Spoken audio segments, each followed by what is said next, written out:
La estación minera de asteroides Olympus 7 había presenciado fenómenos extraños durante sus 5 años orbitando Marte, pero nada como esto. La DRA. Sarah Chen se quedó paralizada ante su ventana de observación, con su taza de café suspendida a medio camino de sus labios, mientras observaba cómo la enorme nave se materializaba de lo que parecía ser un desgarro en el espacio. El casco de la nave brillaba con deleite bajo la lejana luz del sol. Su superficie estaba marcada con inconfundibles cicatrices de batalla. ¿Estás viendo esto?, susurró a su C, incapaz de apartar la vista de la nave que empequeñecía su estación minera. La respuesta llegó distorsionada por la estática, pero el mensaje era claro. Todos los sensores del sistema Saúl se habían iluminado como un árbol de Navidad. En cuestión de horas, llegó la primera transmisión. El mensaje, transmitido simultáneamente a todos los principales centros de comunicación de la Tierra y sus colonias, no provenía de la nave dañada cerca de Marte, sino de una delegación de especies alienígenas que habían estado observando el desarrollo de la humanidad. Durante décadas, su mensaje fue simple: necesitaban ayuda y la humanidad era su última esperanza. El almirante James Reeves se sentó en la cámara del Consejo de Defensa de la Tierra. Su rostro curtido, iluminado por la pantalla holográfica, mostraba a la delegación alienígena. Los Aruri, una especie de seres cristalinos que servían como principal vía diplomática para la Alianza Galáctica, acababan de terminar de explicar la situación. Una guerra que había durado más de 50 años amenazaba con destrozar la galaxia y las tácticas militares convencionales habían llegado a un punto muerto devastador. Aclaremos esto, dijo Rib, inclinándose hacia adelante en su silla. Han viajado más rápido que la luz durante milenios. Han colonizado miles de mundos y acuden a nosotros en busca de ayuda. Ni siquiera hemos establecido una colonia permanente más allá de Marte. El embajador arquero, cuya forma cristalina cambió de color, de azul profundo a un morado preocupado, respondió con lo que sus traductores indicaron que era respeto y desesperación: almirante. Precisamente el aislamiento de tu especie es lo que te hace valioso. Te has desarrollado siguiendo una ruta tecnológica completamente diferente a la de cualquier otra raza espacial. Tus métodos, aunque primitivos para nuestros estándares, son impredecibles y sin precedentes. Elina Santos, la principal tecnóloga genotípica de la Tierra, había estado analizando en silencio las especificaciones técnicas que los alienígenas habían compartido. Tienen razón, intervino ella, con los ojos abiertos como platos, observando sus sistemas de armas, sus capacidades defensivas. Todo se basa en los mismos principios fundamentales. Han optimizado su tecnología a la perfección, pero están atrapados en un paradigma del que no pueden liberarse. La nave alienígena que apareció cerca de Marte era prueba de su desesperación. El arquero explicó que era uno de sus cruceros de batalla más avanzados, ahora reducido a apenas funcionar tras un encuentro con el enemigo, una coalición de especies conocida como el Nexo, que buscaba imponer su singular visión de la evolución a toda la vida sensible. Mientras el Consejo debatía, comenzaron a llegar informes de los equipos científicos a los que se les permitió examinar la nave dañada confirmaron la evaluación del Dr. Santos. La tecnología alienígena, aunque increíblemente avanzada, seguía patrones predecibles. Fue como descubrir que toda una civilización había desarrollado computadoras sin haber descubierto nunca los semiconductores. El punto de inflexión llegó cuando un ingeniero junior de Nigeria, que trabajaba con un equipo que examinaba la nave dañada del crucero de batalla, descubrió que las técnicas metalúrgicas relativamente primitivas de la Tierra podían reparar las aleaciones alienígenas con mayor eficacia que sus propios métodos. La perfecta optimización alienígena los había dejado vulnerables a pensar fuera de su caja tecnológica. El almirante Reeves tomó la decisión. Ayudaremos, anunció, pero con una condición: haremos esto a nuestra manera, no más. Escondiéndose tras protocolos perfeccionados y soluciones óptimas, es hora de mostrarle a la galaxia cómo lucha la humanidad cuando todo está en juego. La forma cristalina del embajador de Arei resplandeció con esperanza, transformándose en un dorado brillante. Términos exceptuados de la Alianza Galáctica. Almirante, debo advertirle que el enemigo al que nos enfrentamos nunca ha conocido la derrota. Creen que la victoria es matemáticamente inevitable. Reeves se permitió una sonrisa sombría. Bueno, entonces es hora de que aprendan qué sucede cuando intentas calcular la determinación humana. Puede que no tengamos la tecnología más avanzada de la galaxia, pero tenemos algo mejor: la capacidad de hacer posible lo imposible mientras la comunidad militar y científica de la Tierra se moviliza para la guerra. Nadie podría haber predicho cómo los enfoques primitivos de la humanidad pronto transformarían la naturaleza misma de la guerra galáctica. El enemigo dominaba el arte de la guerra perfecta, pero nunca se habían enfrentado a especies que destacaban en la imperfección. La primera fase de la participación de la humanidad ya estaba tomando forma.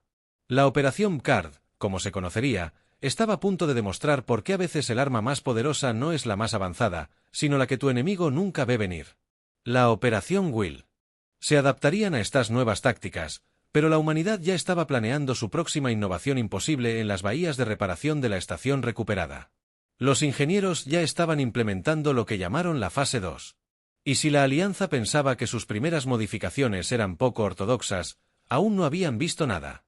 El Nexus se había adaptado a las naves modernizadas de la humanidad más rápido de lo esperado. Sus sistemas de IA perfectos habían analizado cada enfrentamiento, cada táctica poco convencional y desarrollado contramedidas, pero no estaban preparados para lo que la doctora Elina Santos llamó Proyecto Mindstorm en una instalación oculta bajo el desierto de Atacama. La DRA. Santos se paró frente a una pared de terminales de interfaz neuronal, cada una conectada a una computadora cuántica de la Alianza modificada. Lo que hacía únicos a estos sistemas no era su potencia de procesamiento, sino quien los operaba. Bienvenidos a la primera red de defensa híbrida de IA humana. Anunció a los representantes de la Alianza reunidos. La sala estaba llena de cientos de humanos en redes neuronales. Cápsulas de interfaz. Sus mentes se conectaban directamente con las computadoras de batalla y entre sí. Pero no eran soldados ni expertos tácticos, sino artistas, músicos, poetas e incluso niños. Están usando civiles para controlar sus sistemas de defensa. La forma cristalina del embajador de Arey parpadeó con alarma. Y niños, esto viola todos los protocolos de combate de la galaxia. El doctor Santos sonrió. Ese es exactamente el punto. El Nexus ha aprendido a predecir nuestro pensamiento militar. Pero, ¿cómo se predice la estrategia de batalla de un niño de 12 años que ve el combate espacial como un espectáculo de baile? ¿Cómo se calculan los patrones de defensa de un artista que trata los armónicos del escudo como una pintura? El sistema funcionaba combinando la creatividad humana con la potencia de procesamiento de la IA, mientras que la IA se encargaba de los detalles técnicos de las operaciones de la nave. Las mentes humanas conectadas a la red proporcionaban los elementos creativos impredecibles que hacían que sus estrategias fueran imposibles de contrarrestar. La primera prueba del proyecto Mindstorm se produjo durante la batalla de Próxima. Una enorme flota Nexus se acercó al recién establecido perímetro de defensa humana, esperando encontrarse con las ya familiares naves modernizadas. En cambio, encontraron algo completamente diferente. Maya Chen, una prodigio del violín de 16 años, fue una de las primeras en enfrentarse al enemigo a través de su interfaz neuronal. No vio naves ni armas, vio notas a escala cósmica. Bajo su guía, la flota de defensa se movió en perfecta armonía. Sus formaciones fluían como una sinfonía. Las computadoras Nexus intentaron predecir sus movimientos basándose en la doctrina táctica, pero ¿cómo predecir el crescendo de una canción que se compone en tiempo real junto a ella? Jackson Williams, un coreógrafo de repostería retirado, convirtió las maniobras de escuadrón en una danza mortal. Sus naves hicieron piruetas a través del fuego enemigo. Sus movimientos, elegantes pero letales, las formaciones perfectas de Nexus fueron interrumpidas por maniobras que sacrificaron la eficiencia táctica por la belleza artística y de alguna manera se volvieron más efectivas. Pero la verdadera sorpresa vino de Amy Foster, de 99 años, cuyo amor por el escondite revolucionó las tácticas de sigilo. Su mente infantil, libre del pensamiento militar convencional, desarrolló escondites en el espacio que los estrategas adultos nunca habrían considerado. Convirtió los campos de asteroides en parques infantiles y la nebulosa en fuertes cósmicos. Las naves de Nexus Pursuit confundieron irremediablemente a los observadores de la Alianza. Observaron en silencio atónito cómo la red de control de defensa civil no solo se mantuvo firme, sino que hizo retroceder a la flota Nexus. Sus computadoras perfectas no podían manejar la pura creatividad y la aleatoriedad de la expresión artística humana combinada con hardware militar. «Esto es imposible», murmuró uno de los asesores tácticos de la Alianza mientras observaba cómo un escuadrón de destructores realizaba lo que parecía ser una versión armada del gran jete de un ballet. «Están violando todos los principios del combate espacial». El doctor Santos observó cómo se desarrollaba la batalla con orgullo. «Esa es la mayor fortaleza de la humanidad. No solo piensen fuera de la caja, olvidamos que la caja existe por completo. Cada mente humana ve el universo de manera diferente, y ahora hemos convertido esa diversidad de perspectivas en un arma. Pero el verdadero poder del proyecto Mindstorm no residía solo en sus aplicaciones militares. La red neuronal tuvo un efecto secundario inesperado, unía a las especies de maneras que nadie había anticipado. Los observadores extraterrestres, conectados a la red de forma limitada, comenzaron a experimentar la creatividad humana de primera mano. Sintieron la música de la batalla, vieron el arte en los patrones de defensa y comenzaron a comprender por qué el enfoque primitivo de la humanidad hacia la tecnología había demostrado ser tan poderoso. Mientras la flota Nexus se retiraba, dejando atrás un campo de escombros que parecía más una escultura abstracta que un campo de batalla, la Alianza finalmente comenzó a comprender que la humanidad no solo había desarrollado una nueva forma de luchar, sino que también creó una nueva forma de pensar sobre el universo mismo. Tras su victoria, el proyecto Mindstorm se expandió. Se construyeron más centros de interfaz neuronal, cada uno con un ASP diferente. El efecto de la creatividad e imaginación humanas. Los cálculos perfectos del nexo estaban a punto de enfrentarse a algo que jamás podrían cuantificar. La infinita variedad de la expresión artística humana se convirtió en un arma de guerra. Pero incluso mientras la humanidad celebraba esta victoria, el nexo preparaba su propia respuesta. Habían aprendido de sus derrotas y su próximo ataque no solo apuntaría a la tecnología de la humanidad, sino también a la imprevisibilidad que la hacía tan efectiva. La respuesta del nexo al proyecto Mindstorm llegó en forma de su arma más aterradora hasta la fecha, el protocolo de armonía. Era un campo de amortiguación psíquica masivo que se extendía por sectores enteros del espacio, diseñado para suprimir el caos creativo de la conciencia humana y forzarla a seguir patrones predecibles. Creían haber encontrado finalmente una manera de reducir a la humanidad a variables calculables. Estaban equivocados. La capitana Zora Patal se encontraba en el puente de la nave Tierra Prometeo, observando cómo la ola de energía psíquica se acercaba al sistema. Una enorme nave, un híbrido de tecnología humana y de la Alianza, representaba la última adaptación de la humanidad, pero esta vez no luchaban con mejores armas ni tácticas inteligentes, sino con nada en absoluto. Ejecutar la operación Espejo Oscuro, ordenó ella, y a través de la defensa humana, las naves de la flota comenzaron a apagar sus sistemas, no solo sus armas y escudos, sino todo, incluyendo el soporte vital y la gravedad artificial. Los observadores de la Alianza observaron con horror cómo miles de naves se oscurecían por completo. Se están suicidando. El embajador Aruri transmitió frenéticamente el protocolo de armonía. Destrozará sus naves si no están protegidas. Pero el doctor Marcus Webb, ahora jefe de física de Tena, había descubierto algo sobre el vacío del espacio que el Nexus había pasado por alto. El silencio perfecto del espacio, explicó desde su posición en el centro de mando de la flota, es todo menos silencioso. Está lleno de fluctuaciones cuánticas, partículas virtuales que aparecen y desaparecen del universo mismo.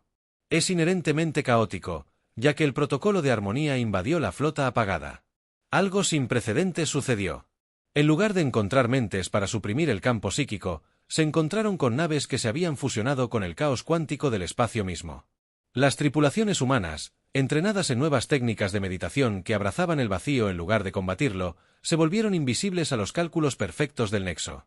La táctica se basaba en un antiguo principio de arte marcial terrestre. En lugar de oponerse a la fuerza, cedieron por completo, convirtiéndose en naves vacías que no podían ser controladas porque no había nada que controlar. El intento del nexo de imponerse. La armonía creó un campo de caos absoluto a bordo del Prometeo. La capitana Patel sintió la extraña sensación de su conciencia fusionándose con la espuma cuántica del espacio-tiempo. La tripulación había entrenado durante meses para este momento, aprendiendo a pensar en sincronía con la aleatoriedad inherente del universo. Lo llamaron pensamiento vacío, un estado donde la imprevisibilidad humana se fusionaba con el caos cósmico. La flota Nexus, esperando encontrar una fuerza de defensa humana reprimida y ordenada, se vio incapaz de apuntar a nada. Sus sensores perfectos mostraban miles de naves, pero no podían localizar ninguna. Era como intentar atrapar humo con ecuaciones matemáticas. Luego llegaron las naves de contraataque, que se encendieron una a la vez, aparentemente al azar, apareciendo de la nada para atacar y desapareciendo de nuevo en el ruido cuántico. Las computadoras Nexus, programadas para encontrar patrones, entraron en bucles de retroalimentación intentando predecir lo impredecible. Sarah Chen, monitoreando la batalla desde la red de defensa cuántica de la Tierra, observó cómo su ojo del protocolo del caos se adaptaba a esta nueva forma de guerra. No solo evitaban patrones, sino que se estaban convirtiendo en antipatrones. Las acciones de cada nave anulaban activamente cualquier posibilidad de predicción. La batalla que siguió fue diferente a todo lo que la galaxia había visto jamás. Naves humanas se movían como ven las partículas cuánticas, aparentemente estando en varios lugares a la vez, aparecieron y desapareció. Golpeado desde ángulos imposibles y coordinado sin ninguna comunicación detectable, el embajador Aruri, observando a través de los sensores cuánticos de la Alianza, finalmente comprendió que no estaban luchando contra el protocolo de armonía que él transmitió al alto mando de la Alianza. Se estaban fusionando con el caos fundamental de la existencia misma, mientras la flota Nexus caía en el caos, incapaz de imponer su orden perfecto al desorden cuántico de la defensa humana. Nació una nueva teoría de la guerra. La Alianza la llamó Guerra del Vacío, pero para los humanos era simplemente la máxima expresión de su capacidad para abrazar el caos. La batalla terminó con la flota Nexus en plena retirada. Su protocolo de armonía se volvió inútil contra un enemigo que había aprendido a bailar con la propia aleatoriedad del universo. Pero, lo más importante, la humanidad había demostrado otro enfoque inconcebible de la guerra, uno que no podía ser contrarrestado porque en realidad no estaba luchando en absoluto después. A medida que reaparecían los barcos y activaron sus sistemas, el capitán Pule recibió una transmisión del alto mando de la Alianza. El Nexus había convocado una conferencia diplomática, la primera en la guerra de 50 años. Sus cálculos perfectos finalmente habían encontrado algo que no podían cuantificar, el poder de aceptar el caos absoluto. Los sistemas del Prometeo volvieron a estar en línea. Patle observó el vacío estelar que se había convertido en el mayor aliado de la humanidad. La guerra no había terminado, pero algo había cambiado fundamentalmente. La galaxia comenzaba a comprender que la verdadera fuerza no residía en la perfección, sino en la capacidad de unirse con la imperfección misma. La conferencia diplomática se celebró en el lugar más improbable, a bordo de una nave de crucero terrestre reutilizada que flotaba en un espacio neutral. La elección del lugar fue la obra maestra final de la humanidad del pensamiento poco convencional. En lugar de una cámara diplomática estéril, los delegados tanto de la Alianza como del Nexus se encontraron en un entorno diseñado para el ocio y el entretenimiento. El almirante James Reeves, ahora con más canas que cuando comenzó la guerra, se encontraba en la cubierta de observación del barco junto a la doctora Elina Santos, debajo de ellos, en lo que una vez fue un salón de baile. Representantes de 100 especies intentaron navegar la peculiaridad de la hospitalidad humana. Están completamente fuera de su elemento. Santos observó a un diplomático del Nexo, probando con cautela la cocina terrestre. Y ese es exactamente el punto, ¿no? Reeves asintió con fuerza para mantener protocolos de cálculo perfectos mientras intentaba averiguar por qué los humanos consideran la salsa picante un condimento. La conferencia se había convocado tras el fracaso del protocolo de armonía, pero su verdadero propósito era más profundo.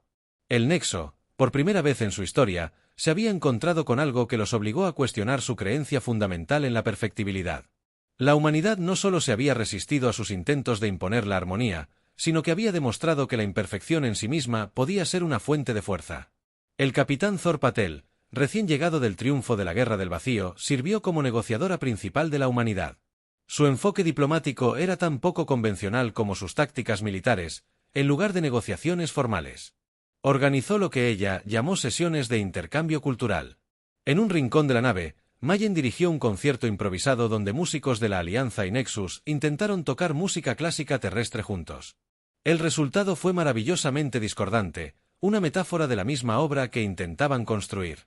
En otra área, niños de la Tierra enseñaron a diplomáticos alienígenas a jugar al escondite, demostrando que a veces la mejor estrategia era no tener ninguna. El avance se produjo durante lo que se conocería como el incidente de Coque. Un diplomático junior de Nexus, envalentonado por lo que los humanos llamaban cócteles diplomáticos, intentó cantar una canción de caca terrestre.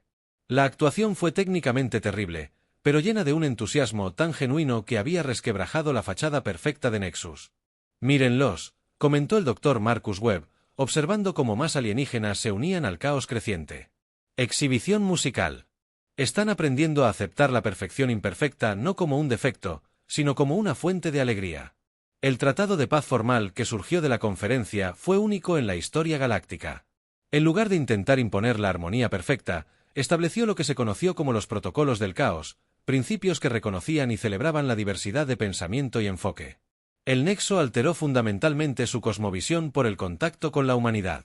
Propuso algo revolucionario, una iniciativa galáctica para introducir deliberadamente elementos controlados del caos en sus sistemas perfectos. Habían aprendido que la adaptación requería más que solo optimización, requería la capacidad de pensar de maneras nuevas e inesperadas. La Alianza también se transformó.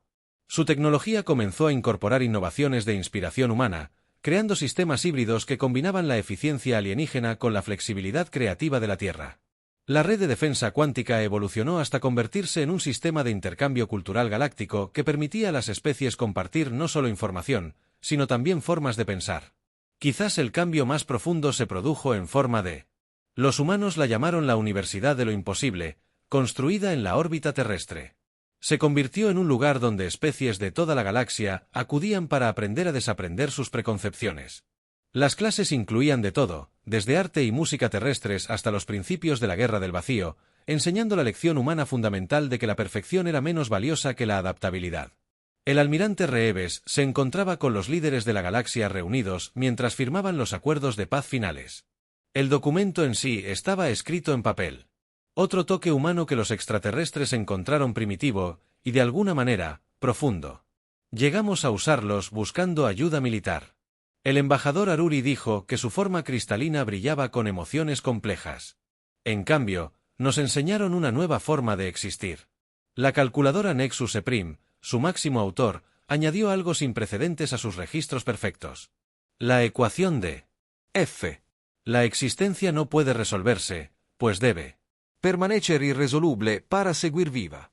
Mientras los delegados partían y regresaban a sus diversos mundos con nuevas perspectivas y posibilidades, la humanidad se encontraba en una posición inesperada. Se habían convertido no solo en miembros de la comunidad galáctica, sino en sus maestros, mostrando a las civilizaciones avanzadas el valor de la imperfección, la fuerza en el caos y el poder de abrazar lo imposible.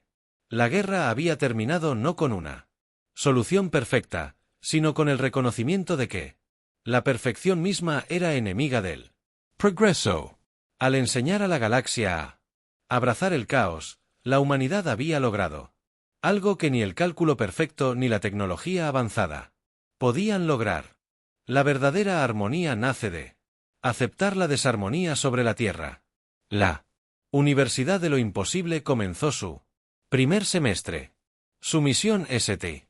escrita en todos los idiomas conocidos de la galaxia, simplemente leída para perfeccionar el arte de la imperfección. El siguiente capítulo de la historia galáctica comenzaba y prometía ser hermosamente perfectamente caótico.